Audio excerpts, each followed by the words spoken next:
Tell me this, because I saw you were drafted. What was draft night like for you? Oh man, it was it's one of those surreal experiences. Like you sit there with your family and like you grew up a hockey fan and everything else. So my draft year we were in Buffalo in Buffalo, which is only about an hour and a half from my home in Toronto where I grew up. And you sit there, your family's there and everyone's there and you get drafted. And at the time I was drafted by the North Stars and the GM was Bobby Clark at the time. You remember watching the old Broad Street Bullies in Philadelphia and everything else, and then you come down and you're greeted by Bob Gainey, who is a Hall of Famer in his own right, Yeah. and a guy you watch with the Canadians win multiple Stanley Cups and be known as one of the greatest all-time defensive forwards to play the game. And these are guys you kind of watched and idolized and everything else.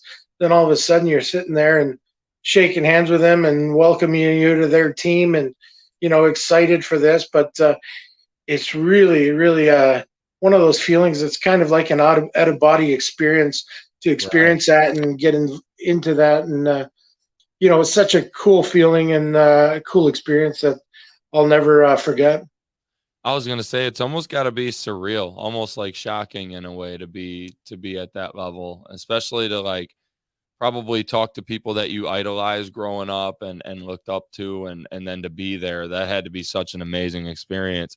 Mike, when did you start to understand and feel that you could play this game at the highest level? Like when was it that it clicked in your mind or started to click to everybody that was like, okay, I can do this?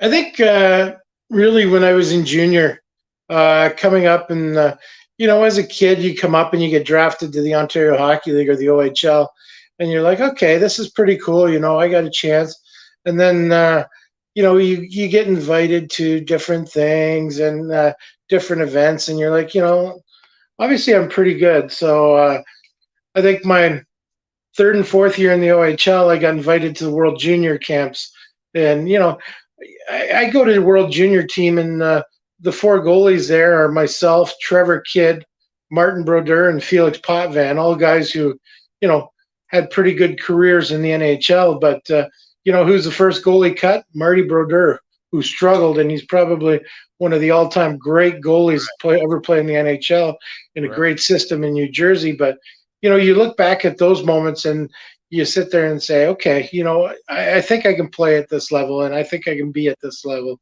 So there's definitely opportunities there. But I think really when I was about 17, 18 and started to get the invites and everything else, that's when it kind of kicked in. Gotcha. So it was pretty young though that you were like, okay, I can probably do this. Even at 17, I mean, some guys, at least in football, know they might be a pro. It's some five-star guys that are, just athletic and crazy, crazy big. But to know at 17 you were kind of leveling up with people, that's pretty awesome, man. How did you going through the pros? Actually, let me ask this first. What was Dallas like? Oh man, you know what? Dallas, for your first NHL experience was pretty cool. It's because I think you could lose yourself down there without being in the spotlight because the Cowboys had really good teams at that time. They were just getting ready to win back-to-back Super Bowls. So we had moved down there at the perfect time. You could get lost on page 30 of the sports page, and no one really knew who you were except for the hockey fans. And that was the opportunity to grow the game and grow the sport down there.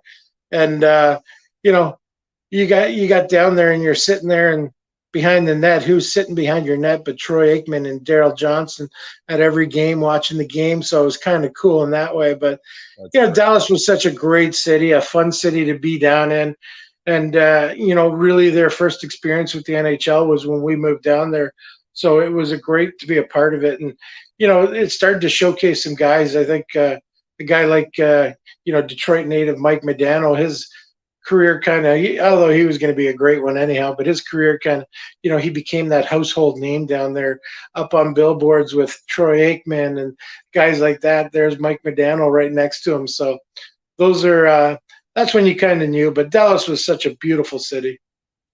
Tell me about this, man, just because this just popped in my head. All these different places you went, do you have how many meaningful relationships do you still have from all these different places today? Oh, quite a few. There's, quite a few guys from Thunder Bay, guys from over in Europe I played with. You sit and you chat, and my oldest boy is playing University of Windsor, Ontario, over there, not too far from you, and he goes up to Thunder Bay to play against Lakehead University. Went down to play against Michigan last year in an exhibition game. But my buddies go watch him. They go sit down and they talk to him. And all the guys I used to play with, hey, I went to see your son.